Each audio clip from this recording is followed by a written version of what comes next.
Tangis Sariah, tak dapat nafkah dari Pak Tarno kini dapat uang puluhan juta dari Gus Miftah. Insya Allah ada faedahnya buat ibu, ya kan? Jangan bu, aduh. Bangun bu. Aduh jangan. Sariah, istri pertama pesulap Sutarno alias Pak Tarno tak kuasa menahan tangis menerima bantuan uang tunai dari Gus Miftah Maulana, Senin, 30 Desember 2024. Adapun Gus Miftah memberi bantuan itu diwakili Herdian Saksono, pengacaranya.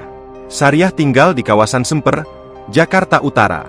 Herdian tidak menyebut jumlah uang yang diberikan Gus Miftah, namun amplop putih tersebut berisi uang puluhan juta.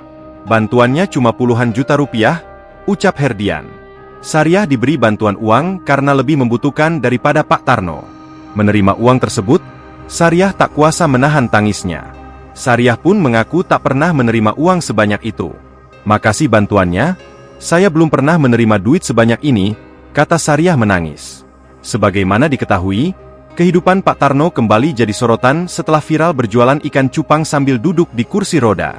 Selain itu, sosok istri pertama Pak Tarno disorot usai menangis melihat kondisi sang suami kini. Sariah mengaku tak terima menyaksikan kondisi suaminya yang seolah dimanfaatkan. Ya biarpun gimana-gimana saya nggak terimalah gitu ditelantarin sama pelakor. Sama selamat, tambahnya. Ia juga bertanya-tanya kemana perginya bantuan-bantuan dari rekan artis yang diterima Pak Tarno. Duit MAH dari orang, katanya dikasih Raffi, dari wartawan, dari manajer lah pada dikasih. Entah itu duit kemana, harusnya buat ke rumah sakit, berobat, lanjutnya. Ia tak segan menuding Dewi, istri kedua Pak Tarno orang yang serakah.